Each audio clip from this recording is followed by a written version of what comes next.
kalau memang Muhammad itu dinubuatkan di dalam kitab Taurat, kenapa Umar bin Khattab ketika membawa kitab Taurat itu, Muhammad malah marah? Apakah engkau ragu-ragu ya Umar bin Khattab? Loh, masa ragu-ragu? Lo justru harusnya itu kesempatan Muhammad untuk menunjukkan kepada Umar bin Khattab. Kan marah, ngambek. Nanti kalau ngambek nanti cantiknya hilang.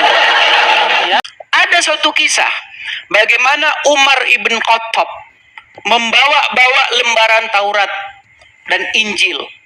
Ketahuan sama Muhammad. Muhammad marah besar, dia mukanya merah.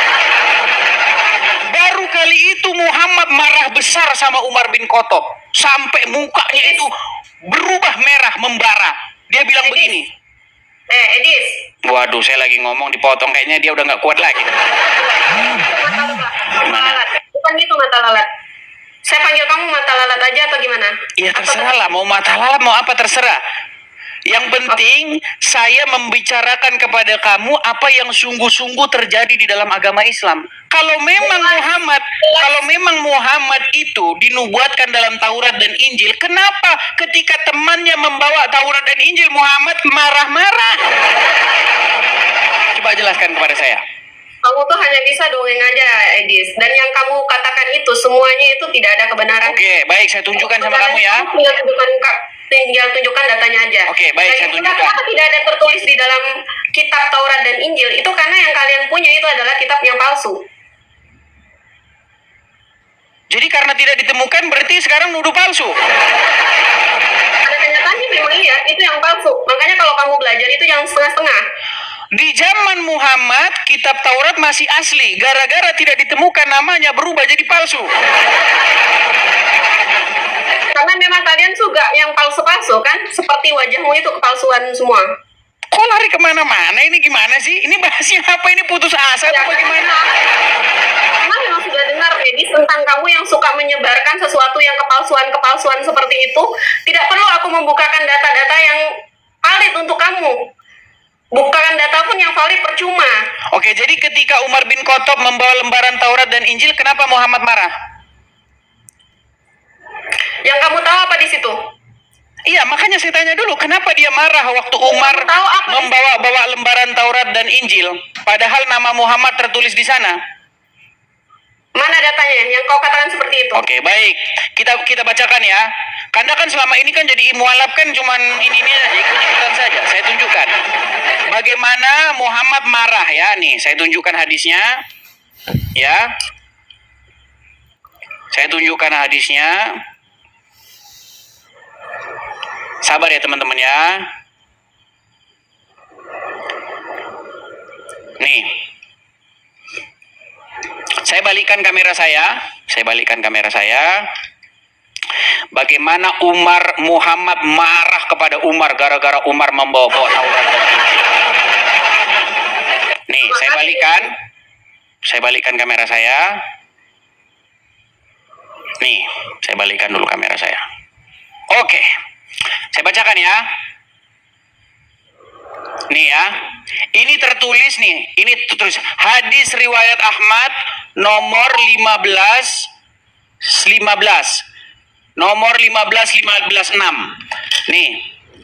Saya bacakan. Kita bacakan dari sini ya. Sebentar, saya baca. Ini kalau kalian judulnya ya. Ketika Nabi SAW menegur Umar yang membawa Injil. Dia tidak tahu selama ini jadi orang Islam dikerjain. Saya bacakan. Nih. Ya, dalam sebuah hadis diriwayatkan oleh Imam Ahmad dalam musnadnya, Rasulullah bersabda, ini bersabda kepada Umar bin Khattab, apakah engkau ragu wahai Ibnu Khattab, sungguh telah membawakan kepada kalian agama putih bersih. Seandainya Musa hidup di zaman ini, maka tidak ada pilihan baginya kecuali mengikuti aku. Ini ketika Umar bin Khattab membawa Taurat dan Injil, Muhammadnya malah marah. Dibilang katanya Umar bin Khattab ragu-ragu. Ketahuan karena namanya nggak ada di situ. Ayo, sekarang udah percaya? Sekarang udah percaya? Percaya sama kamu Edis, sama aja. Percaya dengan bahwa kamu. Oke, jadi hadis ini bohong. Balikan lagi wajah kamu yang...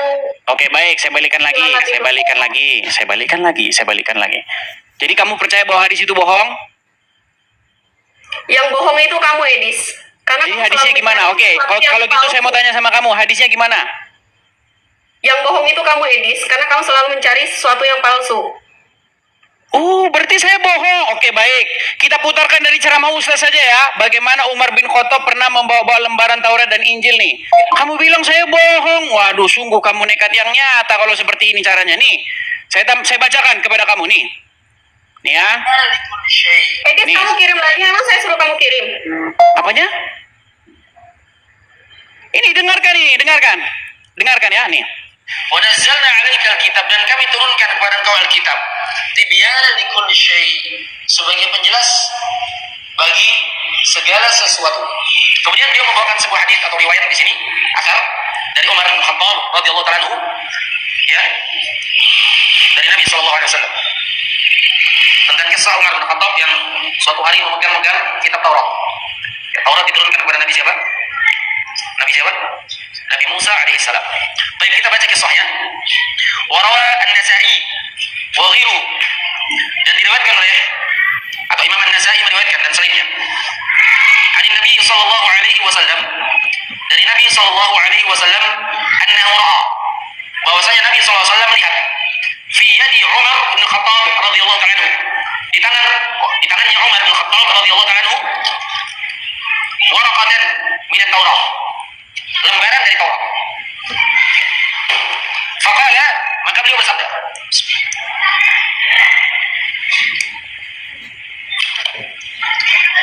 "Amutahawwakuna ya Ibn Khattab?"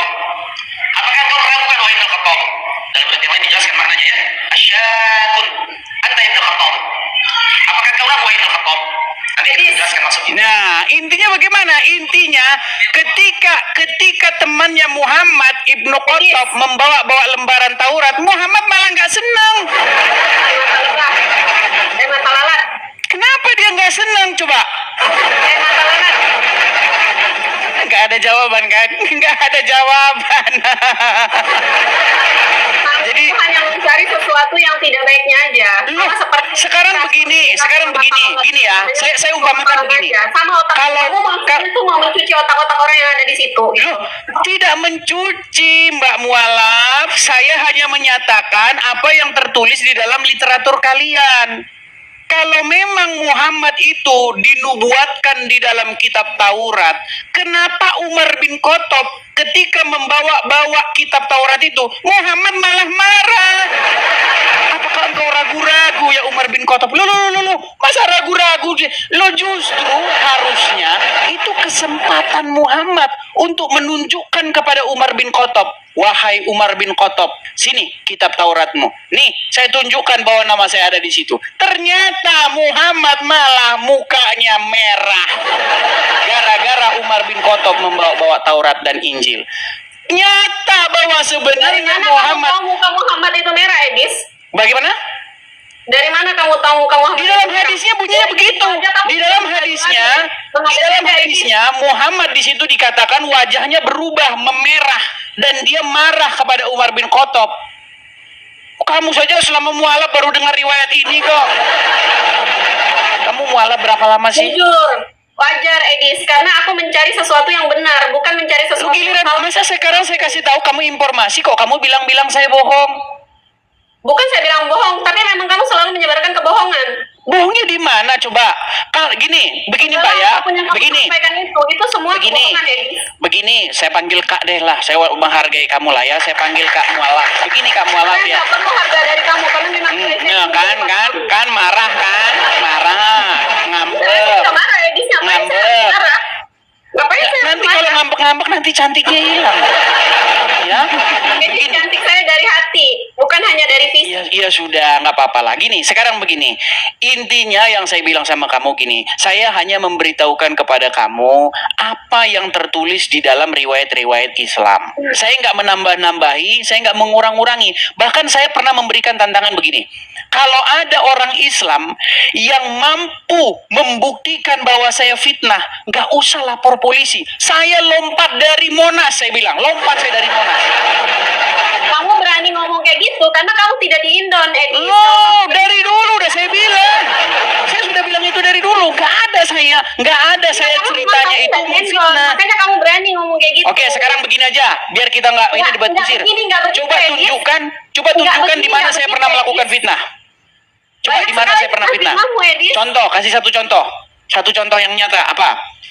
Banyak sekali, kamu lihat aja semuanya fitnah kamu. Nih, semua background saya siap, semua background saya ini. Saya kasih contoh nih, background saya yang terkenal ya. Saya kasih contoh nih.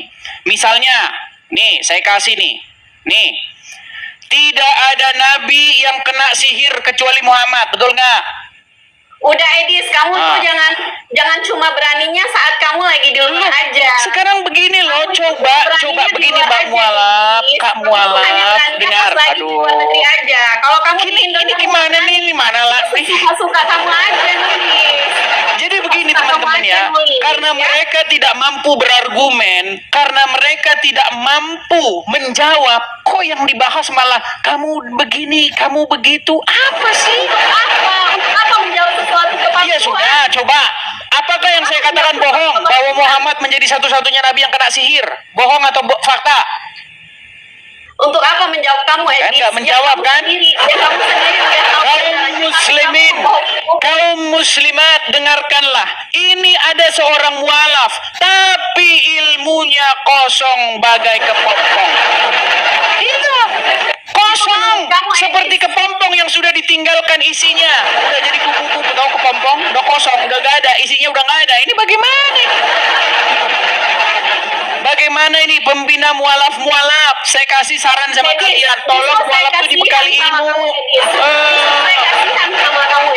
Bukan malah bahas kasihan. Lihat kuat itu hanya karena kamu di luar aja. Kok malah bahas kasihan? Apa hubungannya dengan kasihan? Iya. Ini nggak ada hubungannya. Kamu mau kasihan sama saya nggak perlu dikasihani sama kamu, kakak mualaf yang cantik. Dengar dulu, dengar ya. Dengar dulu. Benar atau tidak bahwasanya tidak ada nabi yang kena sihir. Kamu dengar aku dulu. Benar atau tidak ada nabi yang kena sihir kecuali Muhammad. Kamu kayak gini, Edis. Oh, kan? Kamu maunya didengar tapi kamu nggak mau dengar. Oke, silakan coba. Kalau kamu merasa aku kosong, ngapain kamu ngikutin aku? Karena aku ada isinya. Kamu kan yang datang ke sini. Banyak orang ngomong gini. Bang, coba Bang ajak diskusi Dayak mualaf. Dia ngaku-ngaku mualaf, terus dia ngaku-ngaku ngerti Kristen, ngerti Islam. Sekarang giliran dipraktekkan, nggak ngerti apa-apa soal agama Islam. Dengan aku mengatakan diri aku Islam, dengan mengatakan diri aku Justru sekarang kita jadikan pembuktian. Ayo kita buktikan, apakah kamu betul-betul memiliki ilmu pengetahuan tentang agama Islam atau tidak? Dari tadi kita tanya nih, masalah hadis Muhammad yang marah kepada Umar bin Khattab, masalah hadis Muhammad kena sihir, tapi nggak ada. Berarti kamu memang mengakui. Nggak ada kamu menjawab. Ini 19.000 gini, di sini 19.000 orang ini di TikTok melihat, di YouTube belum lagi ada berapa ribu, ya. Coba tunjukkan kepada orang banyak khalayak ramai ini, coba. Apa jawabanmu ketika ada seorang Kristen seperti saya berkata, tidak ada nabi yang kena sihir kecuali Muhammad? Apa jawabanmu? Coba. Apa? Macet. Kalau yang begonya sama bego. Ini namanya argumentum ad hominem. Tahu nggak argumentum ad hominem itu apa? Ada penjelasannya. Nah, seperti Edis nih, teman-teman. Di situ ada berapa, Edis? Tempat kamu, kata kamu? Ada berapa? Di sini 19.900, hampir 20.000. Ada berapa di situ, teman-teman? 20.000, udah dibilang 20.000. Silakan. Nggak percaya karena memang kalian percaya sama kamu. Orang munafik kayak kamu. Kalian percayanya sama Bukhari yang mengatakan Muhammad kena sihir. Gimana?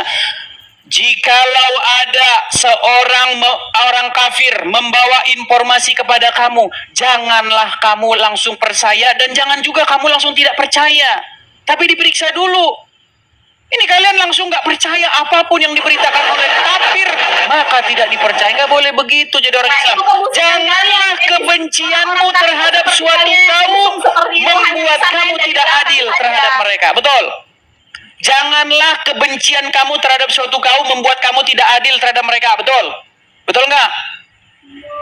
Ini malah 20.800 orang sekarang. Hampir 21.000. Yuk, di hadapan 21.000 orang.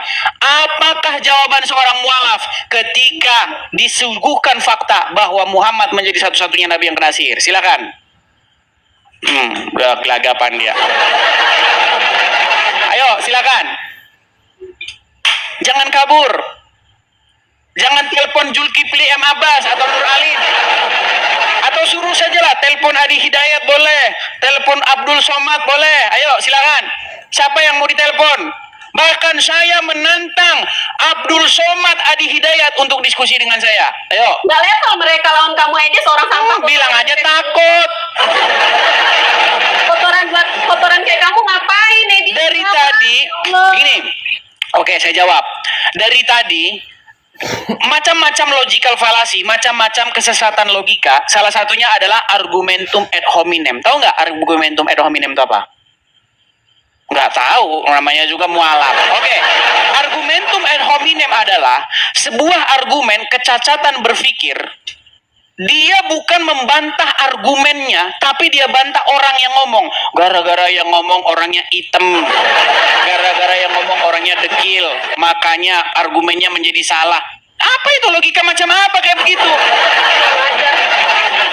Justru hitam-hitam begini keren, begini hitam-hitam keren.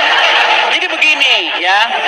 Nggak ya mualaf. Mereka ini kurang ajar nih pakai tombak-tombak nih ya. Aku udah kena peringatan ya, kurang ajar kali. Nah, kan? Itu karena kamu argumentum ad hominem, tidak menjawab pertanyaan tapi malah kabur dia teman-teman. Dia saksi mata ya. Kalian menjadi saksi bahwasanya dia kabur. Nah,